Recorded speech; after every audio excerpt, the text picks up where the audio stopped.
जब उसे मिला भूत ही खजाना।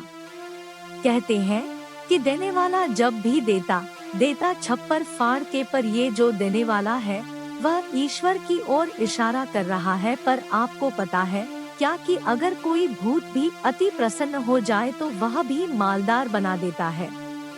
जी हाँ, हम आज बात कर रहे हैं एक ऐसे भूत की जिसने एक घूम घूम कर मूंगफली और गुड़धनिया, गुड़ और मुरमुरे, चावल के भुजे से बना बहुत छोटा छोटा लड्डू के आकार की खाने की वस्तु बेचने वाले पर इतना प्रसन्न हुआ कि उसे मालदार बना दिया।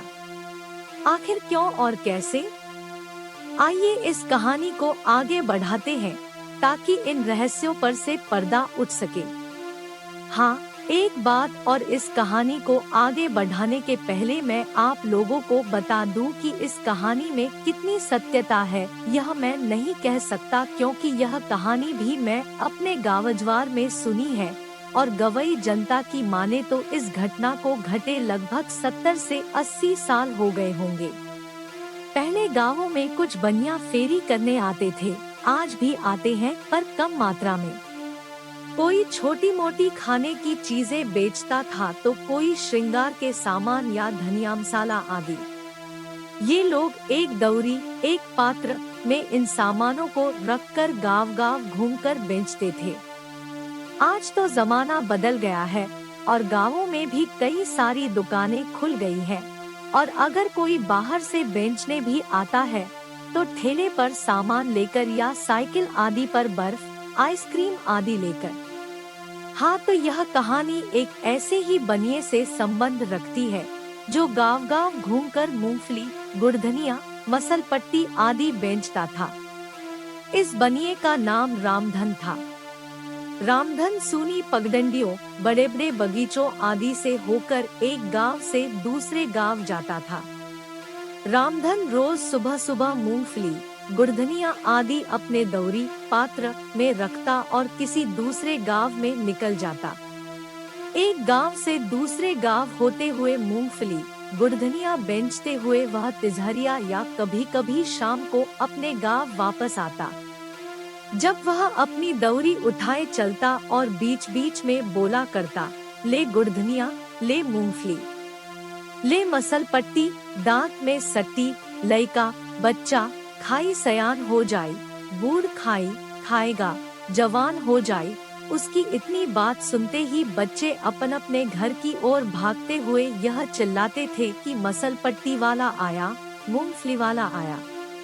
और इसके साथ ही वे अपने घर में घुसकर छोटी छोटी डलिया में या फाड़ आदि में धान, गेहूं आदि लेकर आते थे और मूंगफली, गुड़धनिया आदि खरीद कर खाते थे।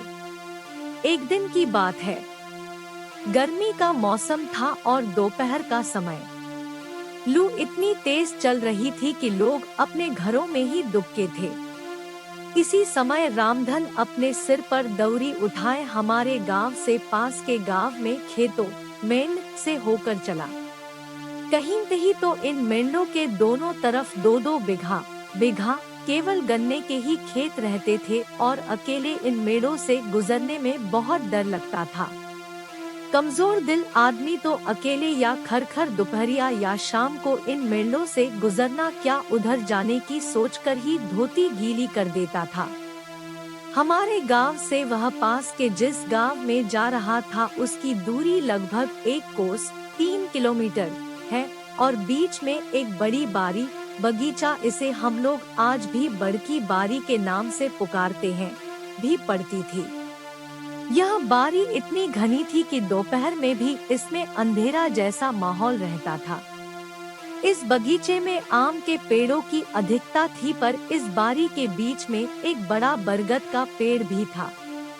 रामधन इस बगीचे में पहुंचकर अपनी दौरी को उतारकर एक पेड़ के नीचे रख दिया और सोचा कि थोड़ा सुस्ताने, आराम करने के बाद आगे बढ़ता हूँ।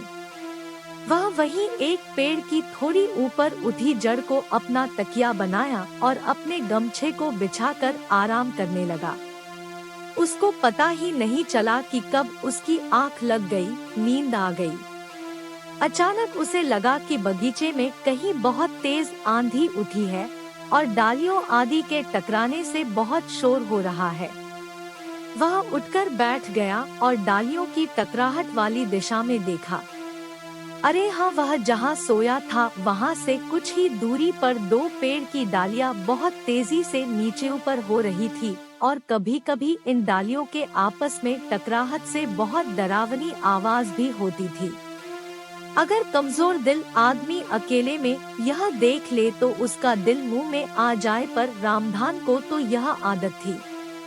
वह मन ही मन सोचा कि शायद भूत आपस में झगड़ा कर रहे हैं या कोई खेल खेल रहे हैं। वह डरने वालों में से नहीं था, वह वहीं लेटे लेटे इन भूतों की लड़ाई का आनंद लेने लगा, पर उसे कोई भूत दिखाई नहीं दे रहा था। बस हवा ही उन पेड़ों के पास बहुत ही डरावनी और तीव्र बह रही थी। रामधन के लिए भूतों की लड़ाई या खेल आम बात थी। उसे बराबर सुनसान रास्तों, झाड़ियों, घने बगीचों आदि से होकर अकेले जाना पड़ता था। अगर वह डरने लगे तो उसका धंधा ही चौपट हो जाए।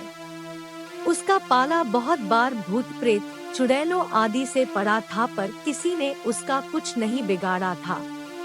वह अपने आप को बहुत बहादुर समझता था और इन भूत प्रेतों को आम इंसान से ज्यादा तवज्जो नहीं देता था। रामधन ने लेटे लेटे ही अचानक देखा कि एक बड़ा ही भयंकर और विशालकाय प्रेत इस पेड़ से उस पेड़ पर क्रोधित होकर कूद रहा है और इसी कारण से उन दोनों पेड़ की डालियां बहुत वेग से चरर की आवाज करते हुए नीचे ऊपर हो रही हैं। रामधन को और कुतूहल हुआ और अब वह और सतर्क होकर उस भूत को देखने लगा। अरे, रामधन को लगा कि अभी तो यह प्रेत अकेले था, अब यह दूसरा कहां से आ गया। अच्छा, तो यह बात है। अब रामधन को सब समझ में आ गया। दरअसल बात यह थी कि यहाँ भूतों का खेल नहीं, भयंकर झगड़ा चल रहा था। वह बड़ा भूत उस दूसरे भूत को पकड़ने की कोशिश कर रहा था, पर कामयाब नहीं हो रहा था और इसी गुस्से में डालियों को भी तोड़मरोड़ रहा था। अरे, अब तो रामधन को और मजा आने लगा था, क्योंकि भूतों की संख्या बढ़ती जा रही थी। अभी तक जो ये भूत अदृश्य थे, अब एक एक करके दृश्य होते जा रहे थे। और रामधन के लिए सबसे बड़ी बात यह थी कि आज तक उसका पाला जितने भूत प्रेत, चुड़ैलों आदि से पड़ा था, उनमें काफी